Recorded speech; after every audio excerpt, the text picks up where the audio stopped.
کے آنگن میں عید ہے، بی بی زہرا کے آنگن میں عید ہے۔ دوسری وجہ ہے عید زہرا منانے کے اعتبار سے، وہ یہ ہے کہ اس دن ملعون عمر ابن سعد ابن زیاد اور دو ملعون اور ہیں، ایک شمر ہے اور ایک حسین ابن نمیر جو کہ حضرت شہزادہ علی اکبر علیہ الصلوۃ والسلام کا قاتل تھا۔ شہزادے کے نام پہ درود بھیجیے نا، اللہم صلی اللہ علیہ وسلم۔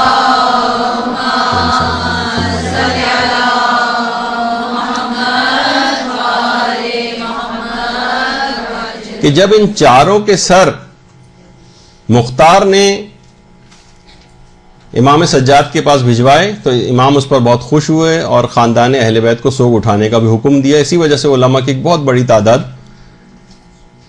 اس دن کو خوشی کے دن کے طور پر منانے کی تاکید کرتی ہے۔ تو دیکھیے یہ جو شخص تھا عمر ابن سعد، اس نے اہل بیت، یہ تو خیر مووی کے اعتبار سے جو آپ مختار وغیرہ کے اندر دیکھ رہی ہیں، ورنہ ظاہر ہے کہ اصل تصویر تو کوئی نہیں ہے اس کی، کہ اہل بیت کے اوپر جو ہزاروں مظالم کا باعث یہ شخص تھا، اور اسیروں پر بھی نہ جانے کیا کیا مظالم اس شخص نے کیے، اور اس نے وہی تھا کہ جس نے کہا تھا لوگوں گواہ رہنا کہ خیموں کے اوپر سب سے پہلا تیر میں نے چلایا ہے، اور سب سے زیادہ زہرا کے گھرانے کو اس ملعون کے جہنم واصل ہونے کی خبر میں بے انتہا خوشی محسوس ہوئی تھی، اور اسی مناسبت سے اس کو عید زہرا بھی کہا گیا ہے۔ یہ وہی عمر سعد ہے کہ جوانی میں جب یہ جوان تھا تو امیر المومنین نے اس کو دیکھ کر کہا تھا کہ اے عمر ابن سعد، اس دن تم کیا کرو گے جب تم خود کو جنت اور جہنم کے درمیان گم پاؤ گے اور بالآخر جہنم کو اختیار کر لو گے۔ اور سن 60 ہجری میں ہی امیر المومنین کی جو پیشگوئی تھی یہ پوری ہو گئی۔ ابن زیاد نے شہر رے کی جو حکومت تھی اس کو امام حسین سے جنگ کی ایک شرط قرار دیا تھا، اور امام حسین علیہ السلام نے مکمل پوری کوشش کی تھی کہ کسی طریقے سے یہ شخص راہ راست پر آ جائے، مگر اس پر دنیا غالب تھی، حب دنیا کا شکار تھا۔ بہرحال امام نے اتمام حجت اس کے اوپر کی، اور جب یہ کسی صورت میں قائل نہیں ہوا تو امام نے پھر اس کے متعلق یہ بات کہی کہ تجھے موت بستر پر ہی دبوچ لے گی، اور خدا بھی تجھ کو قیامت کے دن معاف نہیں کرے گا، اور خدا کی قسم عراق کی گندم کا ایک دانہ بھی تو نہ کھا سکے گا، یعنی جس شہر ریک کو تو چاہتا ہے کہ حاصل ہو جائے، تجھے عراق کی گندم کا ایک دانہ بھی کھانا نصیب نہیں ہوگا۔ تو اس نے امام سے ایک استہزاء کیا تھا اور مذاق کیا تھا، ٹھیک ہے اگر گندم نہ ملی تو میں جو کھا لوں گا۔ اور کربلا میں اسی ملعون نے امام حسین کے جسم پر گھوڑے دوڑانے کا حکم دیا، اور اس کے بعد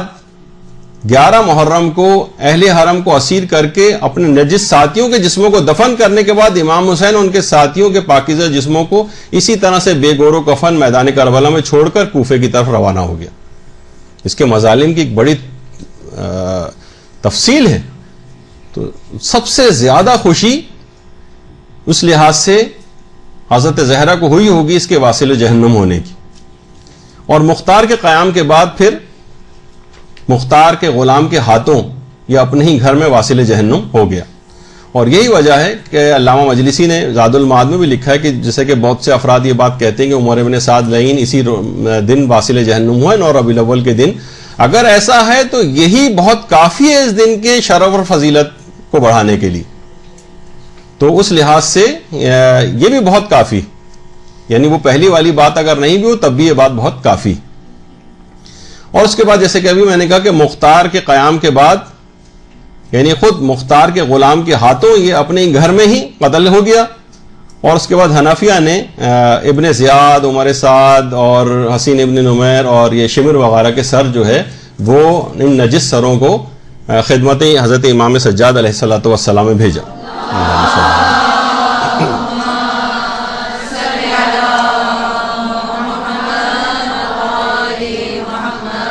اچھا، جب یہ سر پہنچے تو امام اس وقت مکے میں تھے، تو 9 ربیع الاول کا دن تھا جب امام کی ان سروں کے اوپر نگاہ پڑی تو فوراً شکر کے سجدے کے اندر گر گئے اور کہا کہ اے پالنے والے، تیرا شکریہ ادا کرتا ہوں کہ تو نے ہمارے دشمنوں سے انتقام لیا. اور اس کے بعد سجدے سے سر اٹھایا امام نے اور کہا کہ خدا مختار کو جزائے خیر دے کہ اس نے ہمارے دشمنوں کو قتل کیا. باقاعدہ بہار الانوار وغیرہ میں بھی روایت موجود ہے. اچھا، جس وقت یہ پورا واقعہ چل رہا تھا اس وقت چوتھے امام ناشتہ کر رہے تھے.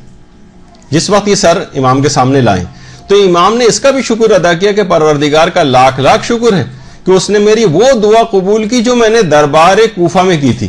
کہ جب میرے والد کا سر ابن زیاد کے سامنے تشت میں لا کر رکھا گیا تھا تو وہ ملعون ابن زیاد اس وقت ناشتہ کر رہا تھا. تو میں نے پروردگار سے دعا کی تھی کہ پروردگار مجھے اس وقت تک موت نہ دینا جب تک کہ میں اس ملعون ابن زیاد کا کٹا ہوا سر نہ دیکھ لوں. اور امام کی یہ دعا اس کے بعد قبول ہوئی. اس کے بعد روایت میں کہ امام زین العابدین علیہ السلام وہاں سے اٹھے، اپنے گھر کے اندر تشریف لے گئے اور وہاں پر موجود مخدرات عصمت و طہارت جو خواتین تھیں ان سے فرمایا کہ تم لباس غم کو تبدیل کرو، آنکھوں میں سرما لگاؤ، بالوں میں کنگھی کرو. اور اہل حرم نے امام کے حکم کے مطابق عمل کیا. اور کیونکہ امام حسین کی شہادت کے بعد سے لے کر اب تک اہل حرم نے خود پر ہر قسم کی زینتوں کو حرام قرار دیا ہوا تھا، بالکل زینتوں کو ترک کیا ہوا تھا، ذرا سی بھی زینت نہیں کرتے تھے. اور اس دن کی وجہ سے کہ امام نے باقاعدہ اس دن کو خوشی منانے کا اور لباس غم اتارنے کا حکم دیا، تو اسی وجہ سے علماء نے اس دن کو عید زہرا اور ایک خوشی کا دن جو ہے وہ قرار دیا. درود بھیجیے محمد علیہ.